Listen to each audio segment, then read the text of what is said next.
In this video I want to show you how you can use and build this chord and also this chord.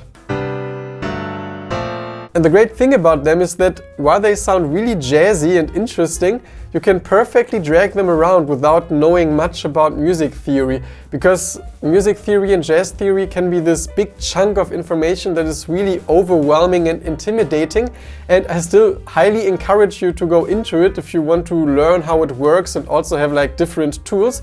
But those two chords are also great for just having some fun. And I even went through the whole cycle of learning jazz harmony and understand how it works and all those chord types and progressions and stuff. But I find myself going back to those chords really often because I'm also sometimes a bit bored by conventional harmony, and it's just fun also to noodle or also to program sequences that are based on it or to have some arpeggiators. And yeah, I want to show you in this video how you can use it in your own music. Before we start, let me quickly say hi. So my name is Yannis, and on my channel you can find many videos about creative music production, having more fun making music, especially with the DAW. So in case you enjoy this video, you're already warmly invited to check out some more videos that you can find on my channel. I suppose that when you're watching this video, you're not going to be like some super experienced piano player, and that's also why I want to make this video really practical. So not showing it to you too much on the piano, just a little in the beginning, and then show you how you can create this structure inside the MIDI grid, and also with something called a chord plugin, because most DAWs have some kind of effect that lets you press one note and then on top of it add some other notes based on some pitch that you choose, and that's super handy for those types of sounds. And for the first example, we're going to build some major triad, and because it's always the simplest, we're going to do it in C. So here's our C major triad. And in the bass, we're going to play the note that is between the first two notes, between the C and the E, which is the D. Which sounds like some D sus chord, but don't worry, it's not going to be about theory here. And if this also sounds a bit confusing to you, I'll just show you in the MIDI grid. So if we make a C major chord, it looks like this. And major chord just means that here there are 3 C semitones between the first two notes and 2 between the next two notes. And then we look for the note between the first two notes. In this case it would be D, so it's perfectly in the middle. And then we just transpose this down some octaves, so it sounds like a bass note. And you can do it in Ableton by pressing Command and the down arrow. And then we have the same type of sound. And we can then make it a bit longer and just at the half of the bar duplicate it and bring it to some other position, and maybe make it just half as long, duplicate it once more and bring it to some other position. You will see that it all of a sudden already sounds really interesting.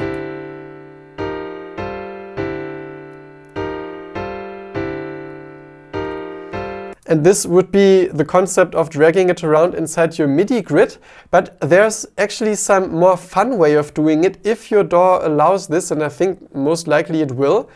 I've prepared it here already, which is like some chord effect. And now with this chord effect, you can basically tell the computer what notes to add. And you have to count the steps between the notes you saw in the MIDI clip. So here you could also count like 1, 2, 3, 4, 5, 6, 7, 8, 9, and then number 10. So here we have to put the first one to 10, and you have to do it for the other notes as well. And now you see, once I play this single D, we have this whole chord, and now you can be a little more intuitive, because by just pressing one note, and that's something actually everybody is capable of, you can just see where you like the sound the most and come up with your own chord progressions.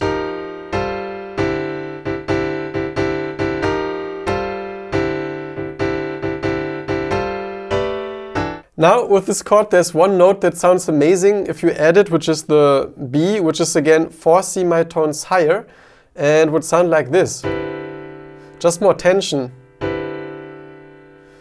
And if you would do it for the chord, you would just again 4 semitones higher to the previous one, would be 21, and we'd be at this sound.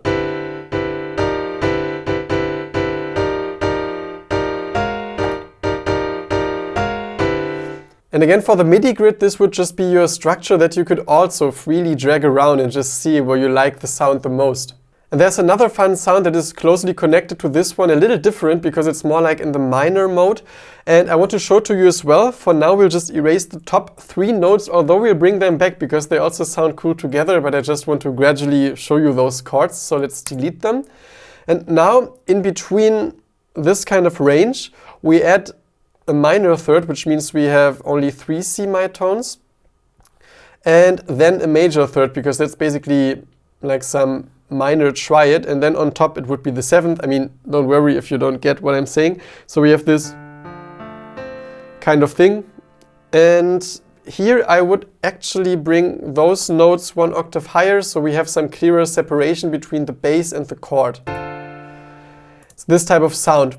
And now we can also adjust it for our chord plugin, and let's reset this one, because now we start actually with some big step, because we are actually more than 1 octave apart for the chord and the bass sound. And I recommend doing this sometimes, because if you bring chords too low in the register, they sometimes sound a little weird. So I just recommend doing this. And so once we're here, we have the 3 C mitones, which would be 15. And the 4 on top would be 19, and then again a little one, which would be 22, and now here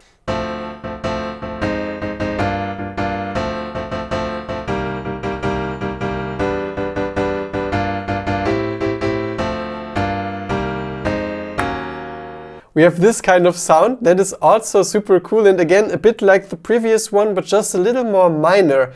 And what is also fun with this one is now you can bring back those other notes, because you remember we also had the E, which would be the 9th, and it sounds really cool. And also the G again, even more tense. And if you want to, you can also bring back the B. Although I think without it's a little better, because this can bring in some tension. So in this case we would have to add the 26 and the 29, and we can perfectly drag around those chords by just playing 1 note.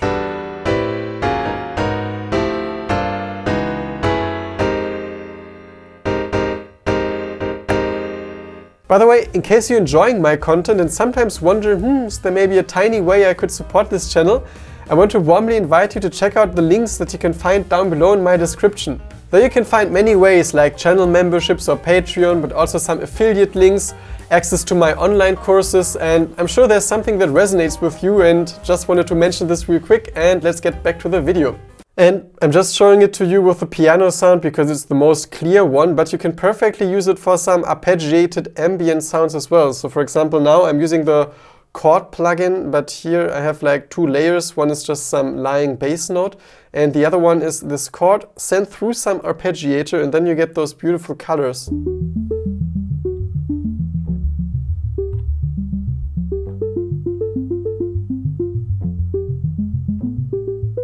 And if you want to listen to some practical examples, you could listen to some modal jazz. For example, the song Maiden Voyage by Herbie Hancock would be some very popular example, because back then they just dragged around colors like those chords and were floating on them, and it's so efficient but also easy, because if you don't know much about theory, this is a great starting point to already experiment with some jazzy and kind of super inspiring, colorful sounds. And the other chord I want to show you, I've heard a lot in the music of Steely Dan, for example, but generally lots of fusion records. But I like it most in the music of Steely Dan because I'm also a huge fan, and I feel like the way they use it is really organic and musical.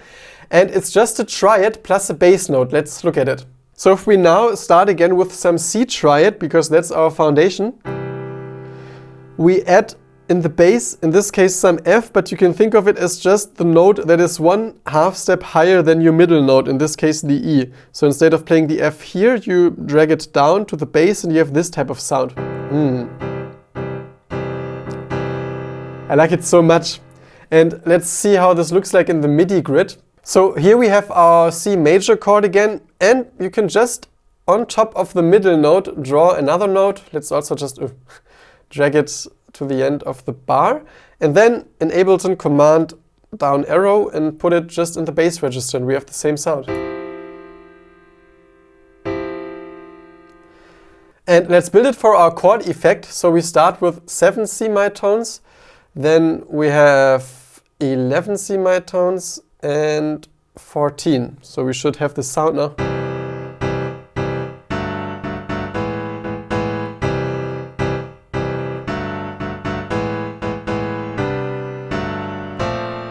Ah, so nice.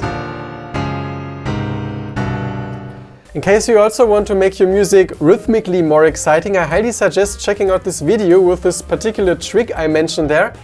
And apart from that, I wish you a lot of inspiration with whatever it is that you create and really hope to see you soon again at this channel. Bye!